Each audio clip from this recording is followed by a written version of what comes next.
안녕하세요. 한미가족 여러분 반갑습니다. 오늘은 9월 17일 금요일 아침입니다.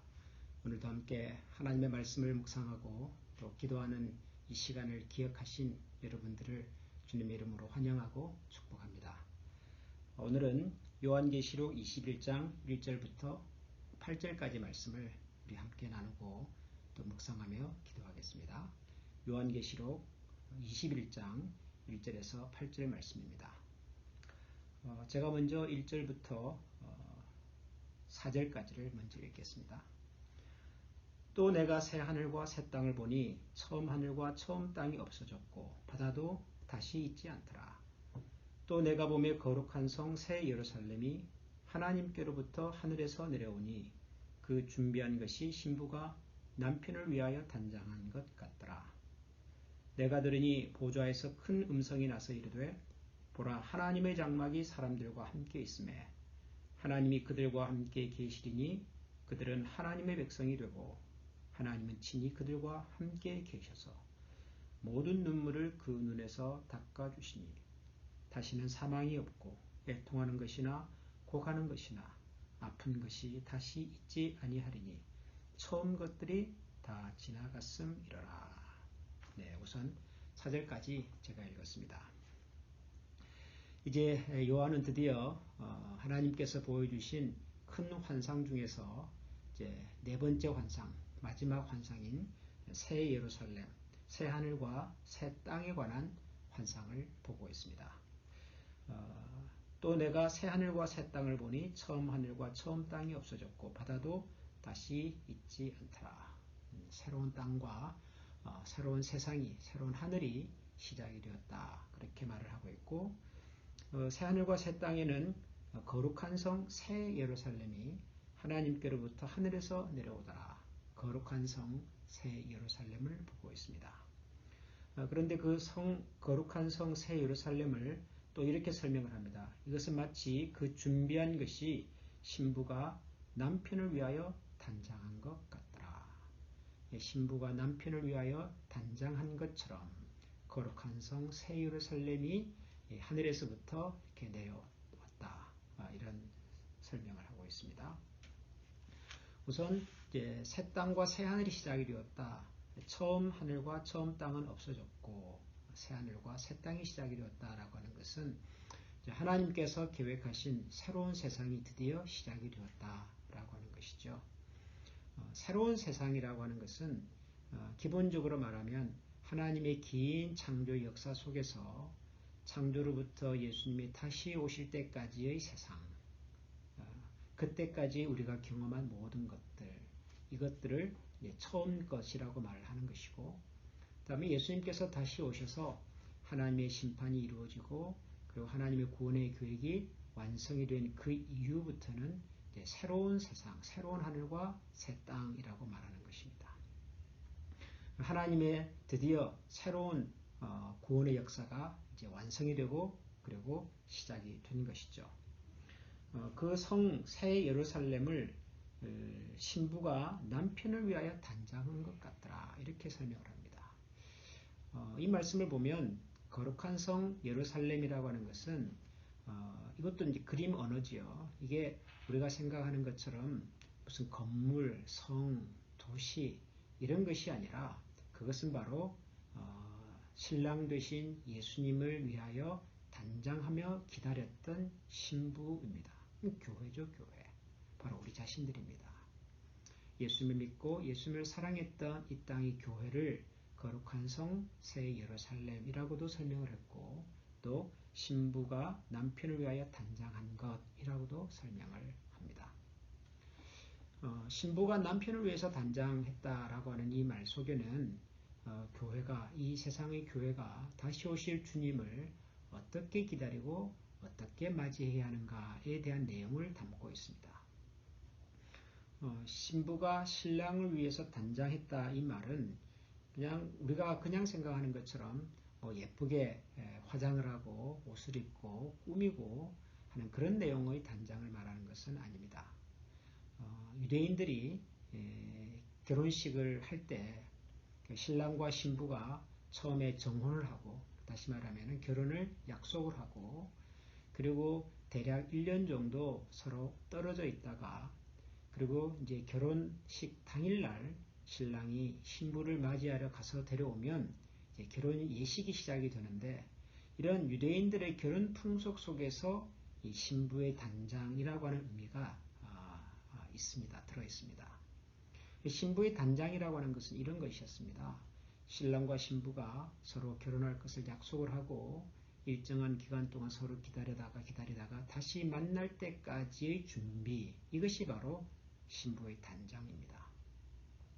다시 만날 신랑을 생각하면서 결혼 예식이 시작될 때까지 신부가 준비해야 될 가장 중요한 것, 그것이 바로 단장의 내용인데요. 신부는 크게 두 가지를 준비했다고 합니다. 첫 번째는 앞으로 신랑과 더불어 살아가게 되면서부터 그가 익혀야 하는 그 신랑의 가문의 가풍, 문화, 풍속 이런 것을 미리 익히고 훈련하고 준비하는 것입니다. 남편이신 신랑과 더불어 살아갈 새로운 삶의 패턴, 새로운 문화에 적응할 수 있도록 준비하는 것이죠. 이것이 첫 번째 단장이고요.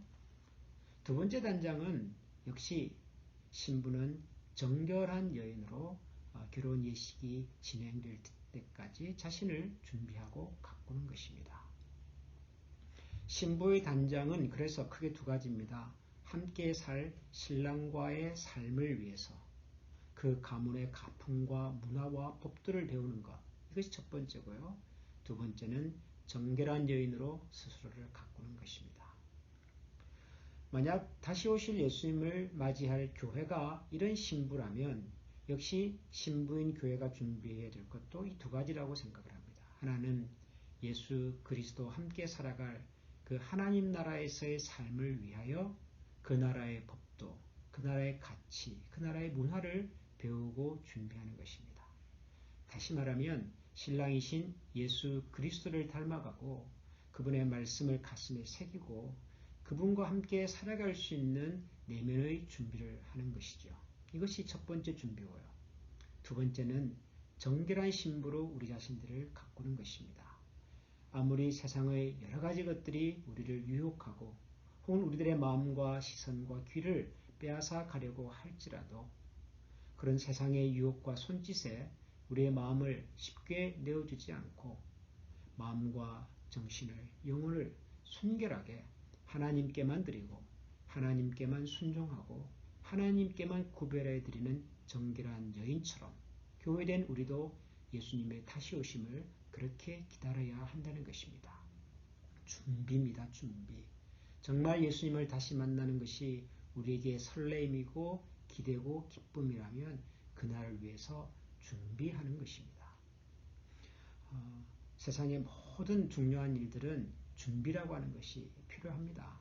결혼식만 그런 것이 아니라 우리가 하다못해 학교를 처음 간다든가 회사에 처음 이렇게 일하러 간다든가 출근을 한다든가 또 누군가를 처음으로 만난다든가 할 때 우리의 몸과 마음을 항상 준비하고 가꾸듯이 다시 오실 주님을 바라며 기다리는 우리의 모습 속에서도 이런 준비가 필요합니다. 잘 준비된 사람들에게 주시는 하나님의 약속과 위로의 말씀이 바로 3절이죠. 내가 들으니 보좌에서 큰 음성이 나서 이르되 보라 하나님의 장막이 사람들과 함께 있음에 하나님이 그들과 함께 계시리니 그들은 하나님의 백성이 되고 하나님은 친히 그들과 함께 계셔서 모든 눈물을 그 눈에서 닦아주시니 다시는 사망이 없고 애통하는 것이나 곡하는 것이나 아픈 것이 다시 있지 아니하리니 처음 것들이 다 지나갔음이라. 신랑을 마음으로 그리고 온 삶으로 준비했던 신부에게 주시는 그 신랑의 선물, 하나님의 약속의 말씀입니다. 특별히 하나님께서 하나님을 기다리고 또 하나님의 백성으로서의 삶을 정결하게 갖고 왔던 사람들에게 약속하시는 이 말씀의 내용이 하나님이 친히 그들과 함께 있을 것이다. 모든 눈물을 그 눈에서 닦아주시고 다시는 사망, 애통, 곡하는 것이나 아픈 것이 있지 않을 것이다 라고 말씀해 주십니다. 이 말씀을 역으로 생각해 본다면 우리가 예수님을 다시 만날 때까지는 어쩌면 우리의 삶 속에 이런 사망과 애통과 곡하는 것과 아픈 것들이 끊임없이 우리를 찾아올지 모릅니다. 끊임없이 우리를 괴롭힐 수도 있겠지요. 지금도 여러 가지 질병과 마음의 상처와 아픔 때문에 힘들어하시는 분들이 있습니다. 뿐만 아니라 예수 그리스도를 믿는 이 신앙의 고백과 믿음의 생활 때문에 우리가 감당해야만 하는 삶의 무거운 짐과 아픔들도 많이 있을 것입니다. 그러나 우리가 기억하십시다.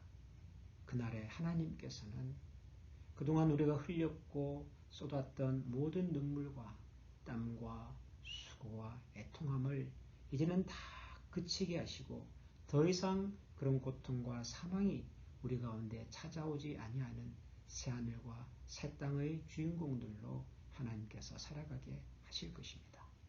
저는 이 말씀을 말씀 그대로 믿습니다. 저는 특별히 이 말씀을 읽을 때마다 우리보다 먼저 이 땅에 오셔서 하나님의 나라를 세워가기 위해서 힘쓰고 애쓰셨던 우리 신앙의 선배들, 어른들의 수고를 기억합니다. 사실 우리의 수고는 그분들의 수고에 비하면 아무것도 아닌 것 같습니다.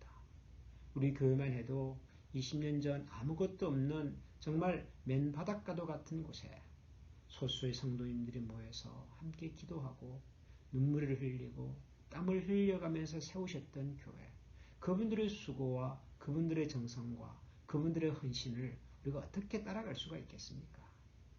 저는 그래서 하나님께서 그분들의 수고와 눈물과 헌신을 반드시 갚아주실 것을 저는 믿습니다. 뿐만 아니라 그 어른들의 수고와 헌신 위에 세워진 교회를 지금도 힘써 세워가려고 하는 모든 주님의 자녀들의 헌신과 눈물과 기도에 대해서도 하나님께서 반드시 신실한 것으로 갚아주실 것을 저는 기대하고 믿습니다. 사랑하는 우리 한미가족 여러분, 하나님께서 우리에게 그날 주님을 다시 만날 그날까지 거룩한 신부로 정결한 신부로 가꾸고 단장하고 준비하라고 말씀해 주셨습니다. 그리고 그날 우리가 주님을 만날 때 하나님께서 거룩한 성 새 예루살렘의 주인공들로 우리를 부르시고 우리의 눈물과 아픔과 수고와 고통과 어려웠던 지난날의 모든 수고를 갚아주신다고 약속해 주셨습니다. 이 약속의 말씀을 신실하게 붙들고 오늘도 우리에게 주어진 어둠과 아픔과 혹은 실망과 또 좌절 속에서도 여전히 빛나는 하나님의 약속의 말씀을 가슴에 깊이 새기고 하나님과 더불어 또 하루를 또 우리에게 주어진 이 땅에서의 삶을 힘써 살아가는 그런 우리 모두가 될 수 있기를 소원합니다. 기도하겠습니다. 하나님 감사합니다. 이제 드디어 새 하늘과 새 땅이 하늘에서부터 내려오고 있습니다. 거룩한 성 새 예루살렘의 주인공으로 저희들을 초대해 주시고 그 거룩한 성 새 예루살렘의 주인공으로 살아가도록 하나님께서 저희들을 맞아 주십니다. 하나님, 그날까지 여전히 우리에게 남겨진 숙제가 있고 우리가 가야 할 믿음의 선한 싸움이 있으며 우리가 감당해야 하는 믿음의 헌신과 눈물이 있음을 잘 압니다. 그러나 하나님, 이 모든 과정과 준비들이 그날 주님을 다시 만날 그 기대와 설렘 때문에 오늘도 믿음으로 또 하나님에 대한 기대와 소망으로 다시금 우리가 힘을 얻고 일어서서 주님을 바라보고 주님을 신뢰하며 우리를 능하게 하시는 예수 그리스도의 이름으로 살아가는 저희 모든 성도들 되게 하여 주옵소서. 지금도 여러 가지 고통과 어려움 속에서 신음하거나 아파하거나 힘들어하는 종들이 있다면 주님께서 저들을 찾아주시고 위로하여 주시고 그 아픔과 어려움 속에서도 나의 소망, 나의 힘, 나의 위로는 오직 우리 주 예수 그리스도인 것을 기억하며 살아가는 귀한 종들이 다 되게 하여 주옵소서. 예수님 이름으로 감사하며 기도합니다. 아멘.